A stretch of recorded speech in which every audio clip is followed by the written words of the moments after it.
All right, Isaac, thank you for that update. It's Friday, and you know what that means. It's time for our Top 4 in 4 countdown, where I review the top 4 stories of the week in 4 minutes. Let's begin. Starting with headline number 4, a Michigan judge has ruled in favor of Flint residents who sued the state over the city's man-made lead-tainted water crisis, rejecting a motion to dismiss the lawsuit entirely. In an order made public Thursday, Court of Claims Judge Mark Boonstra said the plaintiffs can proceed on 2 counts, injury to bodily integrity and inverse condemnation, which lets people seek compensation for property damage and reduced home values. He tossed 2 other counts out. Boonstra says the residents' allegations of mismanagement and a cover-up shock the conscience and represent a constitutional violation. He rejected a contention that state-appointed emergency managers did not act as state officials in Flint. Boonstra says the state alone would be accountable for any damages because Governor Rick Snyder and the managers were sued in their official capacity.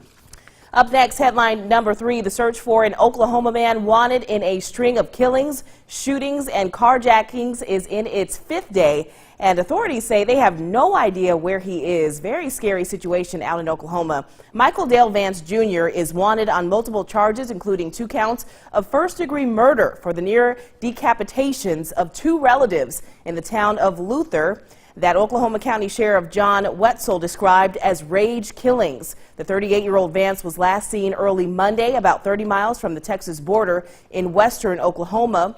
Sheriff Wetzel says Vance could be anywhere from California to Florida. Wetzel says it's also possible that Vance has died if he has not received medical treatment for a gunshot wound he suffered Sunday during a shootout with police in Wellston, that's 35 miles northeast of Oklahoma City. Here is headline number 2. Early voting in the U.S. presidential election is taking place in 37 states, and according to the Associated Press, the millions of votes that have been cast point to an advantage for Hillary Clinton, especially in critical battleground states. There's a strong early voting turnout among registered Democrats, minorities, and young people, those who are likely to support Clinton. Figures show that Clinton is showing strength in Florida, North Carolina, Nevada, Colorado, and Arizona, and there are even favorable signs in Republican-leaning Utah and Texas. Donald Trump is again raising the possibility of election rigging in a tweet that follows unsubstantiated claims in Texas of voters having their ballots changed. Trump yesterday tweeted there were a lot of call-ins about vote flipping in Texas.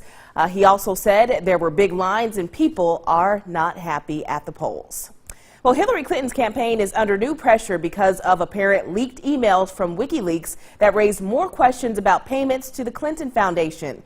Bill Clinton's huge speaking fees have been known for years, but what this memo reveals is just how deliberately his top aide worked to arrange for donors to his charity to hire him to speak as well and even give him lavish gifts. That, according to CBS News. A hacked 12-page memo posted by WikiLeaks reveals how former Clinton White House aide Doug Bann worked to obtain in-kind services for the president and his family for personal travel, hospitality, vacation, and the like. Well, Bann laid out how his company helped secure business for the former president from donors who were simultaneously given to the Clinton Foundation, including 2 paid speeches to Barclays totaling more than $700,000. In all, Bann says he personally helped secure more than $50 million for the former president. The memo was a response to an audit of the foundation. These hacked WikiLeaks emails also show the Clinton campaign aides have long been concerned about how this web of donors and clients would look to the public.